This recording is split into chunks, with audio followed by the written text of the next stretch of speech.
제가 예전에 아마 했던 예화인 것 같은데요. 제가 좀 많이 전에 어떤 회장님이 나오는 다큐멘터리를 본 적이 있습니다. 우리가 흔히 어떤 큰 기업의 회장님이라고 하면, 자기 마음대로 시간을 쓰고, 자기가 쉬고 싶을 때 쉬고, 정말 그 편안하게 다른 사람들을 다 시킨다는 그런 생각이, 그런 이미지가 있죠. 그런데 그 다큐멘터리에서 보는 그 회장님의 삶은 전혀 달랐습니다.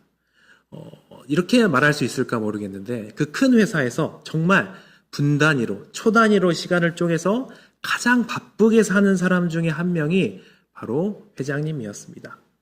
바로 그냥 우리가 봤을 때 회장이라고 하면 자신이 가진 어떤 힘과 자신이 가진 것들을, 부를 그냥 누리는 사람으로만 생각하는데, 그런 것이 아니라 그 회장의 자리가 가진 그 책임이 있었고, 그 책임을 잘 감당하기 위해서 최선을 다해서 노력하는 모습이 있었던 것이죠. 그리고 우리가 저번 주에 보았듯이 천사들마저도 경탄하는 그 복음을 받은 우리는, 그 놀라운 하나님의 사랑을 받고 지혜의 수혜자가 된 우리는 우리가 해야 될 바로 그 은혜의 무게가 있음을 알게 됩니다. 오늘 본문이 바로 그것을 보여주고 있죠. 우리가 유다서에서 함께 나누었던 것처럼 이 은혜를 받은 사람들은 단순히 내가 사랑을 받고 특별한 대우를 받으면서 마음대로 살아가는 것이 아니라 은혜를 받은 자답게 살아야 할 모습이 있다고 오늘 본문은 말해주고 있습니다. 그것이 무엇이냐면 바로 거룩입니다. 바로 하나님의 자녀가 감당해야 할 삶의 무게인 거룩이지요.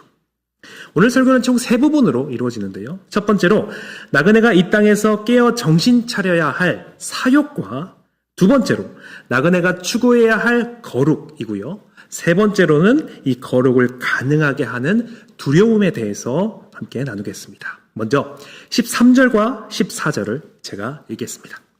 그러므로 너희 마음의 허리를 동이고 근신하여 예수 그리스도께서 나타나실 때에 너희에게 가져다 주실 은혜를 온전히 바랄지어다.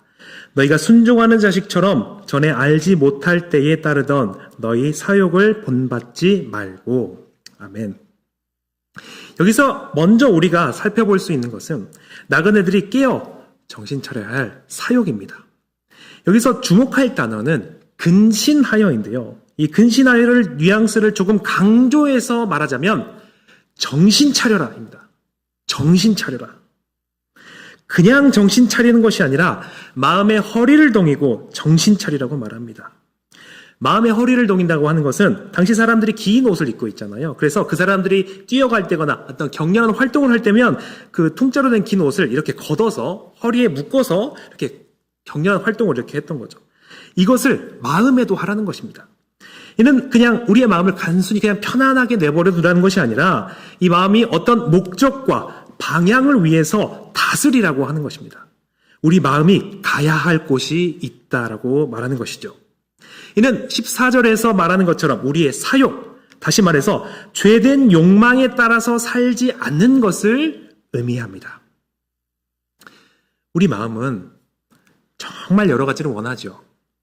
그런데 인간의 정신을 연구하는 학문에서 우리 인간의 욕망이 단순히 우리 자기 자신 안에 만들어지는 것이 아니라 타인이 원하는 것을 보면서 형성된다라고 말합니다. 다시 말해서 우리의 욕망은 저 사람이 저것을 원하기 때문에, 세상이 가치 있다라고 말하기 때문에 나도 원하게 된다라는 이런 구조를 가지고 있다라는 것이죠. 예를 들어서 이것을 가장 잘 보여주는 것이 바로 SNS입니다. 우리가 SNS에서 길게 늘어선 식당을 보면 관심을 가지죠. 끌리게 됩니다. 또 SNS에 어떤 사람이 여행 사진을 올리게 되면 나도 그곳에 가고 싶어지는 마음을 갖게 됩니다. 어떤 사람이 원하는 것을 나도 원하게 되는 것이 바로 우리의 욕망이라고 하는 것이죠. 그리고 단순히 식당과 여행지를 넘어서 삶의 의미도 잘 생각해 보면요. 그리고 삶의 목표도 이처럼 다른 사람들이 원하는 것들을 나도 원하게 된다라는 것입니다. 그리고 더 나아가서 한문은 이렇게까지 말합니다. 단순히 남이 갖고 싶어 하는 것을 나도 갖고 싶어 하는 마음에서 더 나아가서 더 근본적으로 바로 내가 타인의 눈에 욕망의 대상이 되기를 원한다는 겁니다. 우리가 흔히 아는 단어로 표현하자면 인정 욕구나 사랑받고 싶은 욕구가 우리 안에 있다라고 하는 것이죠. 이 말은 이런 욕구가 우리에게 있다면, 욕망이 우리에게 있다면 우리 마음을 세상이 말하는 대로 그냥 마음이 가는 대로 그냥 자유롭게 내버려 둔다면 우리는 사실 하나님의 나라를 향해 가는 나그네가 아니라 이 땅에서 영원히 살 거라고 생각하는 저 사람들과 똑같이 살아갈 수 있다는 것입니다. 그렇다면 오늘 사욕을 따라서 살지 말라는 것은 무엇입니까? 우리의 삶의 방향과 지향점을 잘 보고 그것을 조정해야 된다는 것입니다. 무엇이 중요한지, 무엇이 덜 중요한지, 그 가치관과 어디에 인생의 무게를 둘 건지 정하는 바가 하나님을 모르는 세상과 같아지지 않게 해야 된다라고 하는 것입니다. 그러면 이 편지를 받을 당시에 그 사람들의 사욕은 무엇이었을까요? 우리는 흔히 사욕이라고 하면 악한 갈망이라고 한다면 술이나 음란이나 돈 같은 것들을, 탐욕 같은 것들을 떠올립니다. 그런데 이들이 처한 상황을 생각해 보면 그들의 사욕은 조금 다른 곳에 있는 것 같아요. 이들은 그리스도인이 된 이후에 점점 이전 공동체에서 고립되었습니다. 가족들과의 관계에서도 갈등이 생겼고 친구들과도 멀어졌습니다. 직업 조합인 길드에서도 조금씩 배제되었을 것이고 당시 사람들의 삶의 중심이었던 지역 종교 행사와 신전 축제에도 참여할 수 없었습니다. 그러니 당연히 거래가 끊기고 출세의 길이 막히고 사람들에게 이상한 취급을 받게 되었죠. 예수를 믿는다는 이유로 이런 손해를 보고 있었던 것입니다. 그런데 사람이 정말로 견디기 힘든 것이 무엇입니까? 돈을 잃는 것만은 아니죠. 바로 사람들에게 왕따당하고 소속감을 잃고 인정받지 못하는 것입니다. 어쩌면 이들의 마음속에서는 이런 생각이 들었을 것입니다. 이렇게까지 해야 할까? 조금만 타협하면 안 될까? 신전 축제 가서 형식적으로만 그냥 참여하면 안 될까? 황제에게 분향만 하고 마음으로는 예수님 믿으면 되지 않을까? 굳이 친구들을 잃고 가족들과 갈등하면서까지 이렇게 유별나게 예수를 믿어야 할까? 라는 생각이죠. 사실 이들은 예수님을 버리고 싶은 그런 마음이 아닙니다. 이들은 예수님을 믿고 싶고 또한 동시에 사람들에게도 예전처럼 인정받고 싶었던 것입니다. 하나님도 놓치고 싶지 않고 세상과의 관계도 놓치고 싶지 않았던 것입니다. 그래서 베드로가 말하는 여기서 나오는 이 나그네의 사역은 단순히 음란함이나 탐욕을 말하는 것이 아닙니다. 바로 세상이 원하는 사람이 되고 싶은 욕망과 사람들에게 인정받고 싶은 욕망, 세상과 타협해서라도 편안하게 살고 싶은 그런 욕망을 말하는 것이지요. 그렇다면 오늘 베드로전서 본문에서 사욕이 아니라 우리 마음이 열심을 향해서 뛰어가야 할 그 목적지가 어디입니까? 바로 편안함이 아니라 타협이 아니라 거룩입니다. 우리는 과거 복음을 알지 못했던 때처럼 악한 갈망에 따라서 살아가는 것이 아니라 세상이 말하는 대로 휩쓸려서 살아가는 사람이 아니라 우리는 거룩한 자들이 되어야 합니다. 우리 15절을 함께 읽겠습니다. 오직 너희를 부르신 거룩한 이처럼 너희도 모르는 행실에 거룩한 자가 되라. 본문에서는 우리가 사욕을 따르는 것이 아니라 모든 행실에 거룩한 자가 되라고 말합니다. 그렇다면 여기서 우리가 살펴봐야 될 것은 이 거룩이 무엇이냐는 겁니다. 여러분은 거룩이라고 하시면 무엇을 떠오르십니까? 어떤 게 거룩이라고 생각하십니까? 우리는 흔히 거룩이 죄가 없는 상태라고 생각합니다. 특별히 여기서 행실이 나오기 때문에 또 내가 거룩하니 너희도 거룩하라라고 하기 때문에 우리는 그 하나님의 완전성을 생각하면서 하나님처럼 죄가 없는 내가 되어야겠다라고 생각하면서 죄를 짓지 말아야지라고 생각하게 됩니다. 하지만 그런데 여기서 보면 이 거룩은 사실 우리는 그 하나님처럼 완전하게 될 수가 없거든요. 여기서 거룩은 무엇이냐면 단순히 죄가 없는 상태, 죄를 짓지 않는 행실을 말하는 것이 아닙니다. 우리가 레위기를 보면 이 거룩에 대해서 좀 더 잘 알 수 있는데요. 레위기를 보면 단순히 사람이 거룩한 것이 아니라 성막 나온 기물들, 그러니까 물건들이 거룩하다고 합니다. 다시 말해서 거룩하다라는 것은 단순히 죄가 없다라는 것을 의미하는 것이 아니죠. 물건이 죄를 지을 수는 없잖아요. 그러니까 근데 물건이 거룩하다는 것은 무슨 말이에요? 하나님을 위해서 완전히 분리되고 따로 떼어져 있다라는 것을 의미하는 것입니다. 그렇다면 우리가 거룩하다는 것은 무엇이냐면 우리가 하나님처럼 완전하게 무결하게 죄를 짓지 말아야 된다는 것이 아니라 사실 우리가 거룩하다는 것은 우리의 모든 삶의 목적과 동기가 그 모든 것이 하나님의 영광을 위해서 구별되고 구분되는 것을 의미하는 것입니다. 그렇다면 여기서 우리가 거룩하라는 것은 단순히 교회 봉사를 많이 하거나 죄를 안 짓는 삶을 의미하는 것이 아니라 하나님을 영화롭게 하고 그분을 즐거워하는 것을 의미합니다. 일상 전체를 하나님을 영화롭게 하는 방식으로 살아가고 그분을 즐거워하는 방식으로 사는 것을 의미합니다. 그렇다면 베드로는 바로 여기에서 정신 차리라고 하는 것입니다. 너희들이 지금 겪고 있는 그 고난 때문에 자꾸 그 옛날의 삶으로 돌아가고 싶은 마음이 불쑥불쑥 들겠지만 정신 바짝 차려야 된다는 겁니다. 그리스도께서 다시 오실 것과 그분이 우리에게 가져다 주실 그 영원한 은혜를 온전히 바라보라고 말하는 것입니다. 우리가 살다 보면 사람들에게 참 인정받고 싶고 세상이랑 적당히 타협해서 편하게 살고 싶은 그 마음이 들지 않습니까? 하지만 성경은 분명하게 우리에게 말해줍니다.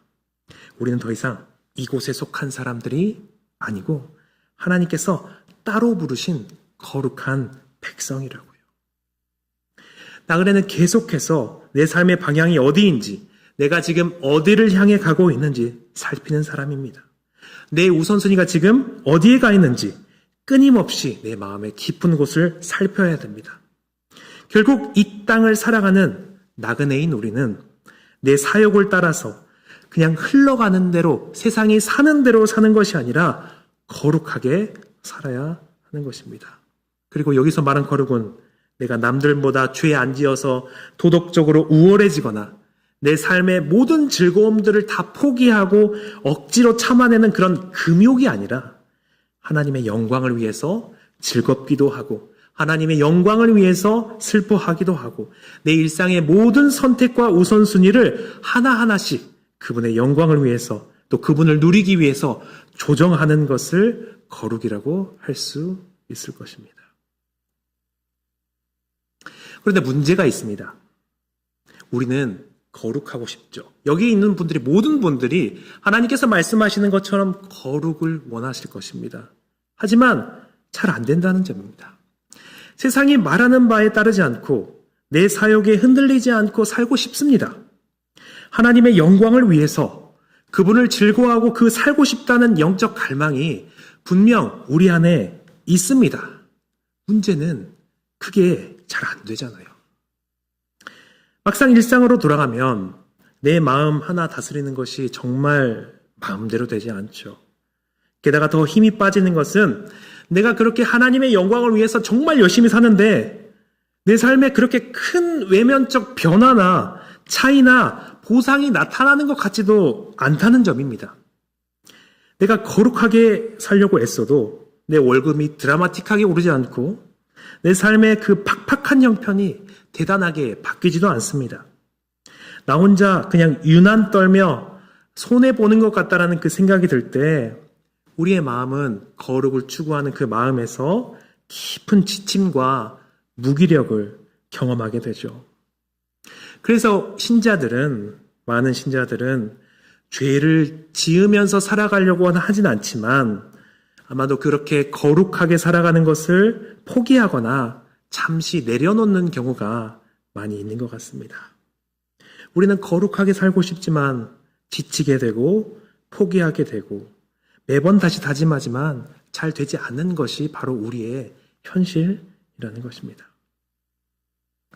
그래서 베드로는 오늘 이 본문에서 이런 우리의 연약함을 알고 이 거룩을 가능하게 만드는 아주 독특하고 강력한 동력에 대해서 우리에게 소개해 주고 있는데요. 이것은 나의 의지를 쥐어짜내는 것이 아니라 우리의 중심을 가장 강력하게 붙들어매는 것입니다. 그것은 무엇이냐면 바로 두려움입니다. 두려움이요. 나그네의 삶을 끝까지 거룩하게 완주하게 만드는 것이 무엇이냐면 바로 두려움입니다. 대체 이 두려움이 무엇이기에 우리를 거룩으로 이끌어가게 하는지 우리 다 함께 17절의 말씀을 읽어보겠습니다. 외모로 보지 않고 각 사람의 행위대로.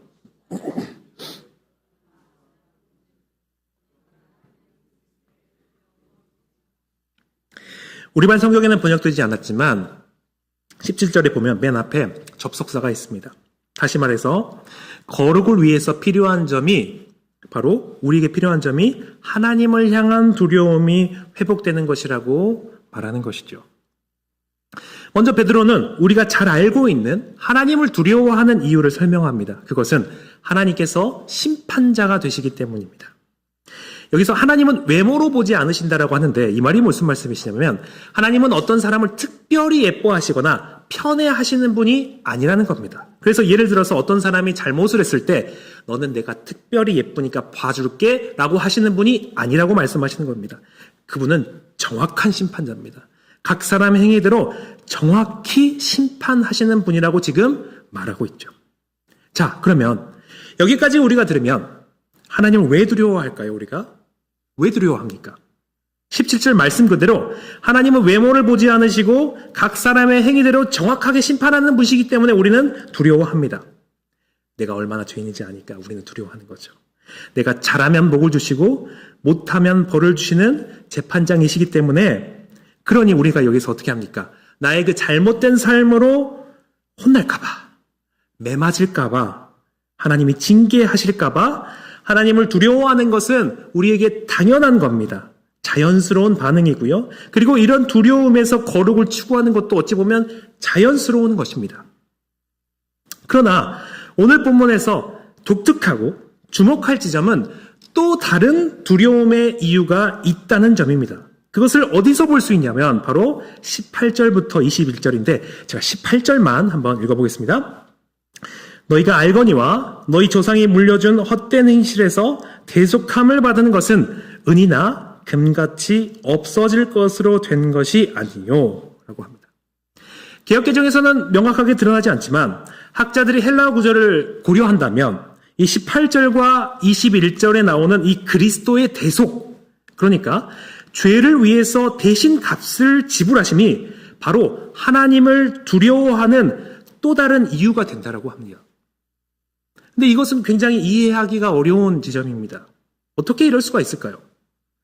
여러분 구약에서 보면 우리가 구약을 잘 보면 레위기를 보면 하나님께서 율법을 주시죠. 율법을 주시고 사람들이 이 율법을 지키다가 행하지 못할 때 죄를 짓게 되기 위해서 이들을 위해서 만드시는 것이 무엇입니까? 제사입니다. 제물을 드리는 제사이죠. 하나님이 그 사람의 행위에 따라서 심판하신다면 그 어떤 사람도 어떤 이도 살아남을 수가 없습니다. 그래서 그분은 우리에게 그리스도의 대속의 그림자인 제사를 통해서 그분의 완전한 대속을 기다리면서 제물을 드리게 하신 겁니다.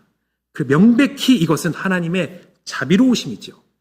그런데 오늘 이 신약의 복음은 그리스도의 대속이 더 이상 그림자가 아니라 실체가 되었죠. 우리가 저번 주에 우리가 함께 살펴보았던 것처럼 이 대속의 복음은 천사들도 경탄하고 살펴보기를 원하는 하나님의 그 놀라운 지혜이자 하나님의 엄청난 사랑입니다. 그런데 오늘 본문에서 굉장히 이상하게도 이 그리스도의 대속이 두려움의 이유가 된다는 것입니다. 이것을 우리가 어떻게 이해할 수 있을까요? 이것은 예수님을 통해서 새롭게 만들어진 하나님과 우리와의 관계에서 찾을 수 있습니다. 우리가 거룩해야 되는 이유가 무엇일까요? 그것은 우리가 하나님의 자녀가 되었기 때문입니다. 우리가 사욕을 따르지 않는 것은 무엇일까요? 그것은 우리가 14절처럼 순종하는 자녀가 되었기 때문입니다. 그러면 우리가 거룩해야 될 이유가 무엇인가요? 바로 하나님께서 거룩하시기 때문입니다. 하나님이 우리의 아버지가 되시기 때문에 나는 아버지처럼 거룩해야 합니다. 그렇다면 여기는 대속이 두려움이 되는 이유를 알 수 있습니다. 이 두려움은 하나님께서 재판장이 되셔서 우리 행한 대로 보호하신다는 것에서 거기서 떠는 두려움이 아니라 하나님께서 우리의 아버지가 되어서 그 아버지를 두는 그 자녀의 두려움으로 두려워해야 한다고 하는 것이죠. 만약 하나님께 매맞을까 봐 두려워하기만 하면 우리는 매맞지 않기 위해서만 행동하게 됩니다. 기쁨이나 자발성이 아니라 생존이나 회피를 위한 신앙이 됩니다. 그리고 내가 열심히 하나님을 두려워하며 그분처럼 거룩하려 했으니 그렇지 못한 사람들을 정죄하게 됩니다. 그리고 조금만 실수하면 나의 거룩함을 살기를 실패한다면 하나님이 나를 버리시면 어쩌지? 라는 두려움에 시달리게 됩니다. 그 무엇보다도 만약에 그 하나님의 나에게 재판장이 되시기 때문에 두려워하는 것만 있는 그 두려움이라면 우리는 하나님으로부터 솔직할 수가 없습니다. 혼날 것이 두려운 아이가 자기의 마음속을 숨기듯이 하나님을 두려워하기만 한다면 우리는 진정한 관계를 맺을 수가 없습니다. 자녀가 아닌 종이 되는 것이죠. 반면에 칼빈이 말한 것처럼 자녀가 부모님께 갖는 두려움은 이와 다릅니다. 나를 너무나 사랑하시는 그 부모님을 실망시켜드리고 싶지 않고 그 사랑의 관계가 깨질까봐 조심스러워하는 성숙한 자녀의 두려움입니다. 바로 17절에서 하나님을 아버지라고 부르는 문맥이 이 자녀의 두려움에 대해서 말하고 있는 것이고요. 또 21절에서 나오는 그 믿음과 소망이 하나님께 있다는 것이 바로 이 자녀의 두려움에 대해서 이야기하고 있습니다. 내가 잘못하면 하나님께서 징계하시다는 것을 알지만 이 자녀의 두려움은, 사랑의 두려움은 나를 끔찍히 사랑하시고 내가 너무나도 사랑하는 그 아버지의 마음을 상하게 할까봐 두려워하는 그 마음이 나의 자녀의 두려움이라고 하는 것입니다. 사랑하면 상대방의 감정에 묶이게 되죠. 사랑하는 연인이 있어 보셨죠? 그래서 결혼하셨죠? 정말 사랑할 때 어떠십니까? 내 연인이 마음이 안 좋으면 어떠세요? 같이 기분이 안 좋지 않으시던가요? 정말 사랑하는 자녀가 있으시죠? 지금은 물론 좀 그럴 수 있지만 정말 어릴 때 정말 사랑할 때요. 그 아이가 아프면 같이 아프지 않습니까? 그런 것과 같은 겁니다. 우리가 사랑하면 감정이 묶이게 되는데 그 하나님을 정말로 사랑한다면 그 예수 그리스도의 대속을 통해서 그분의 은혜를 알고 그분이 나에게 주신 그 관계의 무거움을 안다면 그 하나님의 사랑을 안다면 우리는 두려워하게 되는 것입니다. 그분이 나를 버릴까 두려워하는 것이 아니라 그분이 나를 징계할까 두려워하는 것이 아니라 내가 그분을 노하게 할까 두려워하는 것입니다. 그분의 마음을 상하게 할까 두려워하는 것입니다. 내가 아버지의 마음에 못을 박을 수 있다는 그 사실을 깨닫는 것이 바로 오늘 여기서 말하는 자녀의 두려움, 대속의 두려움이라는 것입니다. 그러나 바로 이 두려움이 다시 우리를 일으켜 세우지요. 만약 내가 하나님께 매 맞을까 봐 두려워하는 종이라면 넘어졌을 때 하나님을 피하게 됩니다. 숨고 싶어집니다. 아담처럼 숨죠. 혼날 텐데 하면서 하나님께 나아갈 수가 없습니다. 하지만 자녀는 다르죠. 그리스도인은 죄와 싸우는 사람입니다. 넘어지지 않는 사람이 아니라 넘어질 때마다 아버지께로 돌아오는 사람입니다. 거룩은 완벽한 사람이 되라는 것이 아닙니다. 아버지의 사랑을 알기 때문에 계속해서 그 아버지를 닮아가는 것입니다. 결국 나그네의 삶이란 완벽한 사람이 되어서 하나님께 인정받아라라고 지금 말하는 것이 아닙니다. 이미 사랑받는 자녀가 되었기 때문에 아버지를 기쁘시게 하고 그분을 사랑하라는 말입니다. 그렇다면 이 오늘 본문을 보면서 우리가 거룩을 추구하는 우리가 해야 될 것은 하나죠. 바로 그분의 사랑을 정말로 깊이 깨닫고 우리가 그분을 정말로 사랑하는 것입니다. 우리가 정말 사랑하는 연인의 마음에 따라서 똑같이 아팠던 것처럼, 내가 정말 사랑하는 그 자녀가 아플 때 내가 똑같이 아픈 것처럼 정말 그 하나님의 마음이 아플 때 나도 똑같이 아플 수 있게 우리가 그분을 사랑해야 되는 거지요. 바로 그럴 때 우리는 그 사랑의 두려움, 그 자녀의 두려움이 우리를 거룩으로 이끌어가게 되는 것입니다. 이제 말씀을 맺고자 합니다. 우리는 오늘 우리가 받은 이 은혜 뒤에 그 숨겨진 은혜의 무게에 대해서 나눴습니다.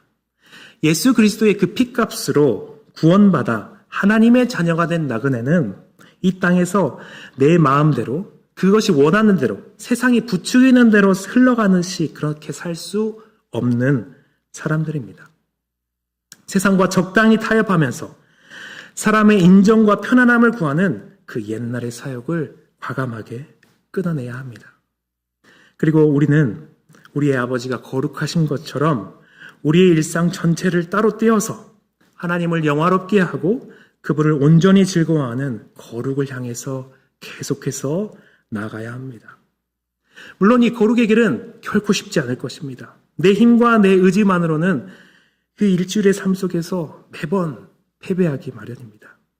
그래서 베드로는 억지로 우리에게 율법을 쥐어짜라고 하지 않고 매맞을까봐 두려워하는 그런 종의 공포를 말하는 것이 아니라 나를 살리려 독생자의 피를 쏟으신 그 거대한 사랑에 푹 잠겨서 그 하나님의 사랑을, 하나님을 사랑하는 마음으로 그 사랑의 두려움으로 이 거룩을 이루어 가라고 말하고 있는 것입니다.